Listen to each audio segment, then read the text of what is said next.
नमस्कार दोस्तों, जय श्री राधे कृष्णा। श्री सत्यनारायण कथा का चौथा अध्याय। सूत जी बोले, वैसे ने मंगलाचार कर अपनी यात्रा आरंभ की और अपने नगर की ओर चल दिए।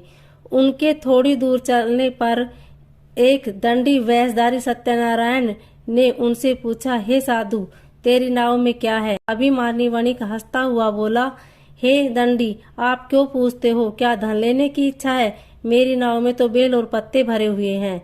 वैसे की कठोर वचन सुनकर भगवान बोले, तुम्हारा वचन सत्य हो। दंडी ऐसे वचन कह वहां से दूर चले गए।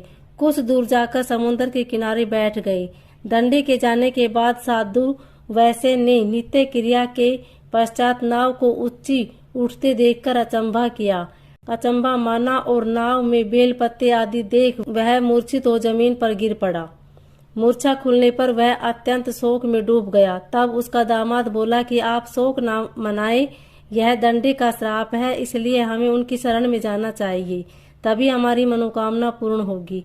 दामाद की बात सुनकर वह दंडी के पास पहुंचा और अत्यंत भक्ति भाव नमस्कार करके बोला, मैंने आपसे जो असत्य वचन कहे थे उनके लिए मुझे क्षमा कर दें।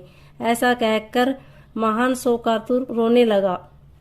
तब दंडी भगवान बोले, हे वणिक पुत्र, मेरी आज्ञा से तुम्हें बार बार दुख प्राप्त हुआ है, तू मेरी पूजा से विमुख हुआ है। साधु बोला, हे भगवान, आपकी माया से ब्रह्मा आदि देवता भी आपके रूप को नहीं जानते, तब मैं अज्ञानी कैसे जान सकता हूँ? आप प्रसन्न होइए, अब मैं सामर्थ्य के अनुसार आपकी पूजा करूंगा। मेरी रक्षा करो और पहले की समान नौका में धन भर दो। साधु वैसे के भक्ति पूर्वक वचन सुनकर भगवान प्रसन्न हो गए और उसकी इच्छा अनुसार वरदान देकर अंतर्ध्यान हो गई। ससुर जमाई जब नाव पर आए तो नाव धन से भरी हुई थी। फिर वही अपने अन्य साथियों के साथ सत्यनारायण भगवान का पूजन कर अपने नगर को चल दिए। जब नगर के नजदीक पहुंचे तो दूत को घर पर खबर करने के लिए भेज दिया। दूत साधु की पत्नी को प्रणाम कर कहता है कि मालिक आपके दामाद सहित नगर के निकट आ गए हैं। दूत की बात सुन साधु की पत्नी लीलावती ने बड़े हर्ष के साथ सत्यनारायण भगवान का पूजन कर अपनी पुत्री कलावती से कहा कि मैं अपने पति के दर्शन को जाती हूँ, तू कार्य पूर्ण कर शीघ्र आ जा। माता के ऐसे वचन सुन कलावती पर जल्दी से प्रसाद छोड़ अपने पति के पास चली गई।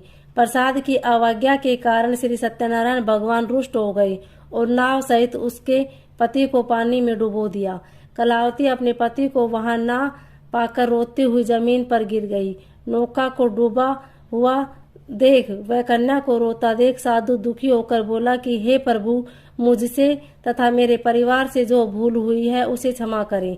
साधु के 3 वचन सुनकर श्री सत्यनारायण भगवान प्रसन्न हो गए और आकाशवाणी, हे साधु, तेरी कन्या मेरे प्रसाद को छोड़कर आई है, इसलिए इसका पति अदृश्य हो गया है। यदि वह घर जाकर प्रसाद खाकर लौटती है तो इसे इसका पति अवश्य मिलेगा। ऐसी आकाशवाणी सुन कलावती घर पहुंचकर प्रसाद खाती है और फिर आकर अपने पति के दर्शन करती है।